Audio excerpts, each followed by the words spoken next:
5টা বিষয় যেটা আমার টিনেজার লাইফে আমার জানা খুব দরকার ছিল, কিন্তু আমি জানতাম না। But I am gonna share it with you guys. তোমার যদি এরকম কোনো বন্ধু থাকে যে তোমার সামনে অন্যের নামে মজা করছে, অন্যের নামে বাজে বাজে কথা বলছে, তোমার মনে হচ্ছে যে হ্যাঁ সত্যি সত্যি ও তো সত্যি কথা বলছে, এগুলো তো ঠিক না, কিন্তু তার সাথে আবার হ্যাপি হ্যাপি স্টেটাস দিচ্ছে, বলছে oh my god lifeline, best friend and all of that, please cut them off. সে হয়তো এরকম কিছু করেইনি, জানেই না যে সব কথা তোমার সাথে শেয়ার করছে। ট্রাস্ট মি, যে তোমার সামনে অন্যের নামে মজা করছে, বাজে কথা বলছে, সে অন্যের সামনেও তোমাকে নিয়ে বিনা কারণে মজা করছে এবং বাজে কথা বলছে। কিছু কিছু মানুষের নেচারই এরকম হয়। টক্সিক মানুষগুলোকে যত তাড়াতাড়ি সম্ভব জীবন থেকে কেটে বাদ দিয়ে দাও। This is the best gift that you can give to your self, trust me. 2 number, ধরো তুমি একটা রোমান্টিক রিলেশনশিপে ইনভলভ আছো এবং সেটা কোনো কারণে ওয়ার্কআউট করলো না, তোমার ব্রেকআপ হয়ে গেল, and you are having a very bad day এবং তোমার মনে হচ্ছে পৃথিবী ধ্বংস হয়ে যাবে, চারিদিকে তুমি অন্ধকার দেখছো, দিনের পর দিন ঘুমোতে পারছো না। Trust me, this is the bare minimum problem that you are having in this life. তোমার জীবনে থান্ডারস্টর্ম আসতে চলেছে। হ্যাঁ, এরকম সময় আমারও এসেছে জীবনে, যখন আমি সপ্তাহের পর সপ্তাহ কেঁদে কাটিয়েছি রাত্রেবেলা। ট্রাস্ট মি, কিছুদিন পর তুমি সবকিছু ভুলে যাবে। কি করে হলো,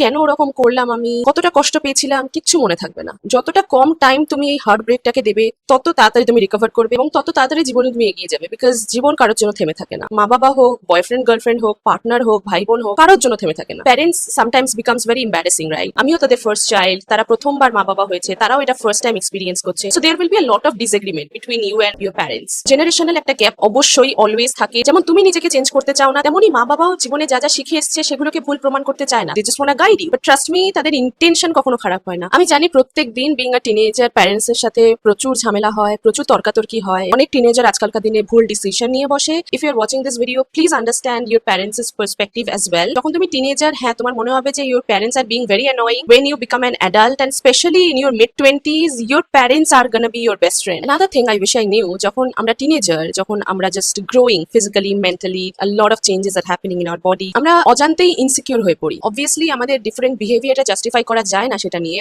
but it's also fair, just be kind towards everyone if you can. Obviously আমরা একটা র্যাট রেসে থাকি, আমাদের ভালো স্কোর করতে হবে এক্সামে, সবকিছু মিলিয়ে আমরা খুব একটা কমপ্লেক্স জায়গায় থাকি when we are teenager. Another thing আমার মনে হয় যেটা খুবই ইম্পর্টেন্ট ছিল কিন্তু আমি মিস করে গেছি আমার টিনেজার লাইফে, আমার প্রায়োরিটি হওয়া উচিত ছিল আমি নিজে, not the people around me. যে কারণে আমি অ্যাকচুয়ালি ইঞ্জিনিয়ারিং নিয়েছিলাম, বিকজ আমার প্যারেন্টস চাইতো যে আমি সায়েন্স স্ট্রিমে যাই। Even though I wanted to do fashion, সেটা আমি করে উঠতে পারিনি unfortunately. But yes, after becoming an adult এখন আমি আমার প্যাশন ফলো করছি। I wish I knew it as a teenager that it's important to prioritize myself, not others, even if it is my parents. তোমার যদি সত্যি একটা স্বপ্ন থাকে এবং তোমার মনে হয় যে আমি একদিন আমার স্বপ্নটাকে পূরণ করতে পারবো, you don't listen to anybody. যখন তুমি একজন অ্যাডাল্ট, তখন তুমি টিনেজার লাইফে কি কেরিয়ার পাথ চুজ করেছো সেটাই তোমার পুরো জীবনটাকে ডিফাইন করবে। So I feel like it's very important to choose your career wisely.